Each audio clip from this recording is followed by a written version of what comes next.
자, 김만배 그 화천대유 대주주한테 이제 구속 영장이 청구됐는데요. 죄목을 보니까 좀 이해 안 되는 것들이 있더라고. 이 사건에 지금 오늘 이야기할 것은 김만배와 남욱 뭐 둘 정도를 이야기 한번 해볼 것 같은데, 뇌물 공여 약속, 다음에 횡령 배임. 근데 뇌물 공여 약속 요거는 그 뇌물을 유동규한테 주기로 약속했다. 물론 이제 남욱 변호사의 인터뷰 보면 그 얘기는 이따가 다시 할게요. 횡령 55억은 그럴 수 있어요. 이게 법인이어서 자기가 개인적으로 돈을 썼다면 횡령이 맞고요. 배임 1,100억은 사실 뭔지를 정확한 의미를 모르겠어. 어떤 의미에서 배임이라는 게 자기가 속한 화천대유 관련해서 1,100억이 왜 배임이죠? 그러니까 저도 전체적으로 검찰이 도대체 무슨 의미로 이렇게 판단을 하는 건지 전체적인 맥락이 이해 안 되는 게 많아요. 특히 그 1,100억도 그렇지만 그 횡령 55억이라는 것도 회사에서 이제 그 빌려간다는 명분으로 473억을 현금 인출했잖아요.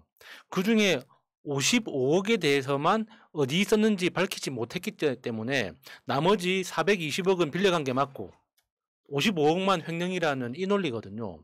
그러면 그 420억이 어디로 갔는지를 밝혀줘야 될 거 아닙니까? 그러니까 우리 회사에서 대출 받는 경우 있잖아요. 임직원들이. 그러면 그 1억이라도 회사에서 돈을 빌릴 때 어떤 정신 나간 사람이 그걸 현금으로 받습니까? 계좌이체를 받지. 그런데 473억이라는 돈을 회사에서 빌리는데 현금으로 받아갔어요. 그러면은 420억을 어디에 썼든지 간에 그러면 420억을 현금으로 뽑아간 그 자체가 합당하다는 거예요. 그 420억에 대해서는 그럼 검찰은 죄를 묻지 않겠다는 거잖아요. 그러니까 그런 논리 자체가 이해가 안 되는 거예요. 왜 합법적인 거라면은 당연히 계좌이체를 하는 게 합리적인 거지. 비용 들여서까지 트럭을 빌려 가지고 창고 빌려서 돈을 쌓아놓는 그 짓을 왜 해야 되냐고요. 그러니까 이게 영장 청구의 그 죄목을 보면 검찰이 어떻게 수사하겠다는 의지가 보이잖아요. 근데 실제로는 다시 한번 말씀드릴게요. 이 대장동 사건은 과하게 수익을 가져간 사람들이 뭔가 위법한 상황을 통해서 가져간 게 나온다면 처벌받는 게 당연한데, 여기 사건 자체가 이재명 낙선용으로 터뜨렸던 사건이다 보니까 실제로 지금 JTBC가 남욱 그 변호사를 인터뷰를 하는데 키워드를 이렇게 뽑더라고. 가장 핵심 키워드가 남욱이 들었을 때 그분은 유동규가 아니다예요. 그러니까 유동규가 그분이 아니고 그분한테 700억을 주기로 약정했다라고 나오면 모든 언론들이 지금까지 돈 받아간 사람, 뭐 50억 클럽 이런 얘기가 나와야 되잖아요. 근데 뉘앙스를 어떻게 풍겨버리냐면 유동규가 아니라 그분은 이재명이다는 뉘앙스를 풍기는 거야. 이걸 보면서 이거는 뭔가 수사가 잘못되고 있는 측면이 분명히 있는 거죠. 예를 들면 지금 이 상황에서 위법이 될 만한 부분은 실제로 수익이 발생을 했어. 부동산 가격이 올라가지고 수익이 많이 발생했으면 그 자체가 죄가 안 되잖아요. 이거 경제 활동의 부분이잖아. 근데 그 수익 나오는 거를 뭐 약정서가 있을 수 있고 여러 가지가 있을 수 있잖아요. 그럼 그 중에서 예를 들면 수익의 몇 퍼센트를 누가 가져가기로 했다라고 약정이 돼 있으면 나눠주면 되는데 실제로 나온 것보다 그 나온 수익을 숨기고 나머지는 자기들끼리 먹었다라고 하면 일종의 이제 다른 면에서 뭐 배임이 될 수도 있고 횡령이 될 수도 있는데, 이 사건의 구조 속에는 딱 핵심으로 볼 수 있을 만한 게 그런 거예요. 유동규가 이재명 지사를 속이고 화천대유랑 뭔가 다른 계약서나 규정을 만든 것 같은 느낌이 하나 분명히 있긴 해요. 그러니까 뭔가 이면 계약이 존재하는 듯한 그런 분위기가 지금 만들어져 있잖아요. 특히 이런 거 있잖아요. 김만배 씨가 자기 입으로는 화천대유 그리고 천화동인 1호 실소유주가 나다 이렇게 이야기를 하잖아요. 그러면 자기가 실제로 이 배당받은 돈이 현금으로 배당받은 돈이 1,000억이고 200억이고 뭐 600억이고 1,000억이 넘는 돈이 있는데 왜 그 누나가 저 윤석열 아버지 집 사는데 그 현금 19억 그게 없어가지고 전액을 대출받게 만드냐고요. 천억대 자산가가 현금 19억이 없어가지고 대출을 받아야 되는 그 자체를 어떻게 상식적으로 받아들여야 됩니까? 그러니까 만약에 이게 자기 돈이었다면 오로지 그 돈이 진짜 자기 소유였다면 10억이고 20억이고 누나 도와줄 수 있는 거 아닙니까? 저는 강력하게 의심을 하는 거예요. 이거 자기 돈이 아니기 때문에 함부로 손을 못 대는 거다. 그러니까 뇌물 금액도 그렇습니다. 보통 그 자기 재산 전 재산이 50억 100억 있던 사람이 갑자기 벼락 부자가 돼가지고 1000억이 생겼어. 그러면 평소 50억이 전 재산이었던 사람이 뇌물로 50억을 생각하겠습니까? 머릿속으로. 끼켜봤자 10억 20억입니다. 그런데 이게 수익이 1000억이 될지 2000억이 될지도 모르는 상황에서 뇌물 액수를 미리 50억으로 이야기한다는 것 자체가 그 사람하고 안 어울리는 거예요. 평소에 자기 살던 모습이 자 우리 집 재산이 2천억 3천억이야. 그래서 큰 프로젝트 하나 하기 위해서 정치인들한테 좀 뿌리려고 50억씩 준비한다. 이러면 뭔가 맥락이 맞잖아요. 근데 우리 집 재산이 100억인데 7명한테 50억씩 뇌물을 줘야겠다. 어떻게 그렇게 계산을 하냐고요, 그게. 그러니까 내가 봤을 때 이 김만배 영장은요. 잘못하면 기각될 가능성이 높은 영장으로 보고 다시 한번 말씀드릴게요. 이 사건의 발단이 경기경제신문이라고 하는 1인 인터넷 매체를 통해서 까발려졌어. 유동규는 이재명의 측근이다로 시작돼.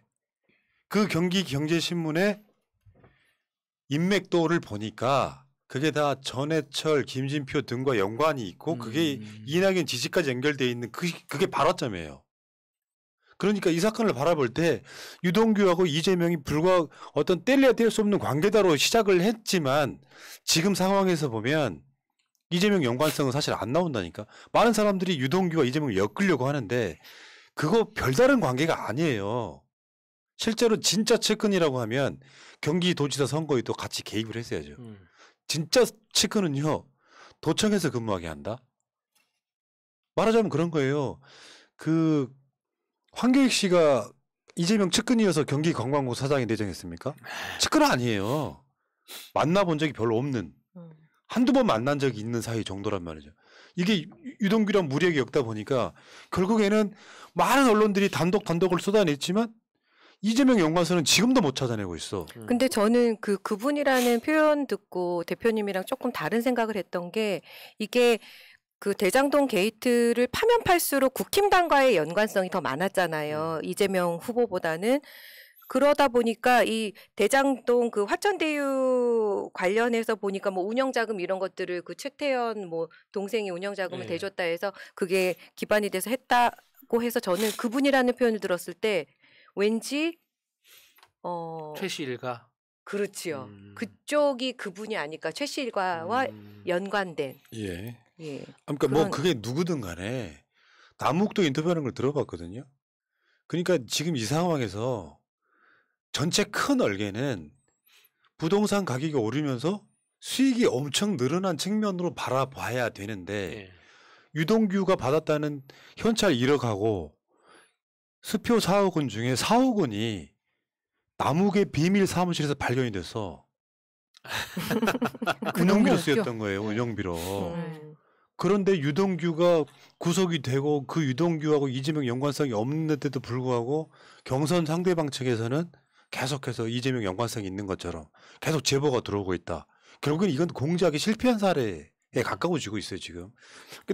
지금 그 김만배 영장 사유를 보면서 참 웃긴다. 이런 측면이 있잖아요. 그냥 부동산 가격이 올라가지고 그 사람들이 배당 받은 게 많았다. 그래서 이재명 연관성이 안 나오니까 왜 더 환수를 못해서 하고 이재명 배임으로 거는 놈들이 하나 있고. 그럼 말도 안 되는 거죠. 그럼 부동산 가격이 올라가지고 지들끼리 배당 잔치를 했다고 해서 그게 불법 성임이 없으면은 뭐랄까 부러워할 수는 있지만 그 법으로 처벌 못 하는 거예요. 그렇죠. 그리고 정영학 회계사의 녹취록에 보면 뭐 뺨을 때렸다는 2019년에 만들어진 녹취록의 내용이 아니고 2014년에 막 일어난 사건이에요. 조작된. 뭔가 굉장히 조작된 사건을 갖고 지금 이재명을 때렸다 이렇게 아니, 보는 거고요. 김만배 씨가 자꾸 그 실소유주는 나다라고 주장을 하는 게 왠지 누군가를 지키기 위해서 그러니까요. 외치는 맞아요. 것 같은. 이게 전형적인 바지 사장들이 네. 체포됐을 때 누군가를 주장하는 지키려고 하는 그런 그런 거예요. 그런 뉘앙스. 뉘앙스가 너무 많이 풍겨요. 저는 언론에서도 대충 눈치를 챘지만 지금 굉장히 이 지사 쪽으로 몰고 가려는 아무것도 없는데 계속해서 연기 피우는 건 지금도 여전하다고 생각이 들고요. 그분 이야기는 사실 이 당시에 박근혜 때 한낮 성남시장을 이 사람들이 이렇게 그분 하면서 높여줄 리가 없다고 그렇죠. 생각합니다. 그렇기 때문에 그걸 다 알면서도 묘하게 그분이 이재명인 것 같은 뉘앙스를 계속 풍기는 것은 언론도 동조하고 있다는 거죠. 그러니까 이제 이게 이재명 낙마를 위해서 사실상 똥파리들이 기획한 사건이야. 맞아요. 좀 정확히 말하면 똥파리라는 게 일반 네티즌만 말하는 게 아니에요. 정치인 포함입니다. 그런 사람들이 이재명과 연관성 중에 유동규 구속됐으니까 이재명 좆됐네. 이 멘탈로 지금 경선을 치렀던 거거든요. 근데 실제로는 막상 까보니 그냥 상식적으로 생각을 해보자고. 50억 클럽이네 뭐네. 그 돈 받은 사람들이 이재명과 무슨 연관성이 있어. 이따가 그 핵심의 연관성을 하나만 더 좀 말씀을 드릴게요. 근데 실제로 나오는 거 보면은 50억 클럽 말고도 30억 클럽, 20억 클럽이 있는데 이 사람들 대부분 다 성남시 국민의힘 당시 새누리당 쪽 사람들이 돈을 받아 처먹은 게 나오잖아요. 네. 원래 민간이 해먹으려고 했던 거를 민관 합작으로 같은 개발로 가니까 실제로 거기 도움을 줬던 사람들이 돈을 받아가는 그 구조. 여기서 이재명이 돈 받았다는 한 50억 정도 막 받았다 뭐 이런 게 나오는 게 아니라 다 국민의힘 사람들인데 그 정도 되면 빨리 태세 전환을 해서 국민의힘 게이트라고 이야기를 했어야죠. 한편인 사람들이 계속해서 뭔가 있는 것처럼 제보는 들어오고 있지만 까지는 않겠다. 같은 가장 비열한 방식을 썼던 겁니다. 그러니까 뇌물을 받은 의혹이 제기되고 있는 그 성남시 전직 의원들 이 사람들이 그러니까 대부분 당시 새누리당 소속 의원들이잖아요. 네. 그런데 언론에서는 그냥 단순히 성남시 전직 의원이라고 합니다. 맞아. 성남시장과 관계 만약에 있는 민주당 것처럼. 소속이었어 봐. 맞아. 전 민주당 시의원이라고 100% 그렇게 썼을 겁니다. 진짜 나쁜 놈들이에요. 그리고 이 성남시 의장을 지냈던 사람이 이 뇌물을 받는 방법 정말 영화에서 볼 수 있는 내기 골프 쳐가지고 일부러 져주는 거. 그래서 현장에서 그냥 떳떳하게 현금을 500만 원씩 300만 원씩 이렇게 주는 정말 대단한 사람들 아닙니까? 참 대단. 근데 진짜 코어가 또 하나 나왔습니다. 이것도 국민의힘이에요. 수원지검 수사팀이 남욱 횡령을 봐주고요. 남욱의 변호사법 위반을 상고조차하지 않습니다. 이때 수원지검장이 계속 거론됐던 강찬우예요. 근데 이 수원지검은 어떤 곳이냐? 이재명을 끝까지 물고 늘어져서 맞아. 대법원까지 가게 만들었던 바로 거기잖아. 그러면은 그 강찬우가 뭐 계속해서 지금 고문 변호사로 화천대유에 있는데 그 화천대유 관계자 남욱이네 뭐네 봐주고 상고를 안 하기 쉽지 않거든요. 우리가 알잖아. 조국 장관 봐도 검찰은 끝까지 상고하는 게 정상적인 맞아요. 거예요. 황희도 건 봐요. 황희도 건. 그래. 황희도 같은 애들도 다 상고하는데 이렇게 큰 건을 상고를 안 했다는 건 같은 편이라는 뜻입니다. 그때 남욱 관련해서 이걸 변호했던 사람이 박영수였고 결국에 뭐 2심에서 무죄가 났잖아. 그 무죄 낸 판사가 최재형이었고 뭐 이런 과정들이 있잖아요. 그래서 그 남욱마저도 박영수 등의 로펌으로 들어오게 만드는 지들까지 합심 구조가 있고 여기에 로펌의 문제가 아니라 강찬우 같은 수원지검장 이런 사람들이 같이 작동을 하는. 근데 그 수원지검이 이재명 지사에 대해서는 끝까지 상고를 했단 말이야. 그러면 누구 편인데? 그러니까 검찰답지 않은 거죠. 좀도둑 하나라도 재판 들어가면은 무조건 대법원까지 끌고 가는 게 검찰의 원칙인데 이게 상고를 하지 않았다는 것 자체가 어떤 의도가 작동했다는 반증이죠. 그런데 저는 이런 그 요번에 대장동 게이트를 보면서 야, 대한민국이 진짜 신용사회로 접어들었구나. 이 뇌물도 후불로 하는. 이 정말 이렇게 서로 믿지 않고서는 절대로 불가능한 거거든요. 진짜 그게 대단한 것 같아요. 예. 그러니까 서로에 대해서 이렇게 믿는 이 농도가 얼마나 짙은지에 대해서 알 수 있는 거죠. 실제로 그 사람이 뇌물을 받고 내가 뇌물을 줄 때까지 저 사람을 잡아놓는 역할도 하는 거예요. 그때까지 입 다물고 끝까지 협조해라. 일종의 인질 같은 거죠. 그러니까 내가 봤을 때는 이게 부동산 가격이 올라서 그들이 막 배당잔치 이런 걸 하는 건 두 번째 문제고 이건 법적 게이트입니다. 이 정도 하면 법적 게이트야. 예, 맞아요. 재판 거래까지 가능한 거야. 봐주고 나중에 사후뇌물을 받는 이 구조. 법들을 아니까 그런 거지. 즉각 돈이 오고 갔다면 바로 뇌물에 걸리니까. 근데 그놈들은 그 돈을 안 받아도 살 수 있는 사람들이거든. 그러니까 기다릴 수 있는 거야. 서민들은 안 그렇잖아. 그러니까 요즘 그래서 그 법조계에 그 파킹이라는 기술을 쓴다고 그러니까, 하잖아요. 진짜. 파킹이 이게 주차시켜 놓는 것처럼 돈을 어디다가 맡겨 놓는데 대부분 가장 그 대표적인 것이 법무법인에다가 회사에서 법무법인 그 법률 자문 비용으로 합법적으로 돈을 쓸 수가 있잖아요. 그래서 굉장히 큰 돈을 법무법인에 킵을 해 놓는 거예요. 그래서 내가 뇌물 줄 사람이 변호사 개업을 해. 그러면은 그 변호사 사무실에 의뢰를 하든지, 그러면은 그 사람을 영입해 가지고 돈을 주는 이런 방식으로 한다고 하는 그런 소문이 도는다고 하는 걸 합니다. 들었습니다. 예. 네. 예. 충분히 그럴 것 같네요. 야, 근데 진짜 이거 사건 보면서 이거 파헤쳐지긴 해야 돼요.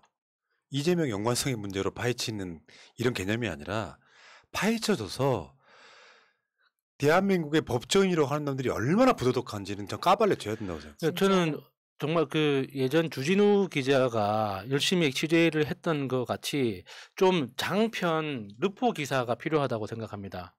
특히 이게 대장동 게이트 중에 핵심적인 이름 두 개가 저는 박영수하고 윤석열이라고 생각하거든요. 2008년 부산저축은행 불법 대출은행 그때부터 그 대장동 게이트 그리고 2021년 여기 지금 현재까지 이 두 사람의 관계, 그 두 사람이 맡았던 사건들이 어떤 방식으로 작동했는지를 쭉 시간 순서대로 나열하면은 예. 진짜 엄청난 줄기가 나올 거라고 봐요. 알겠습니다. 자, 일단 이야기는 여기까지. 강찬우까지 나왔네요. 진짜 법조 게이트 맞네. 어마어마한 법조 게이트가 작동을 했다. 이재명 연관성은 아직도 하나도 안 나오고 있어요. 똥파리들의 뇌피셜. 이재명은 잘 숨긴다. 꼬리 하나 잡히지 않고 잘 숨긴다. 그런 애들이 이낙연 후보를 지지했으니 뭐 경선 결과가 좋을 리가 있겠습니까? 그렇게 완벽하면 대통령 감이죠. 네. 그렇지. 완벽한 후보. 그죠, 완벽하네 진짜. 에이, 어디 보면 이재명 지사 불쌍합니다. 진짜 주류 정치인이었다면 이런 대접 받았겠어요? 그 얘기 이따 하시고.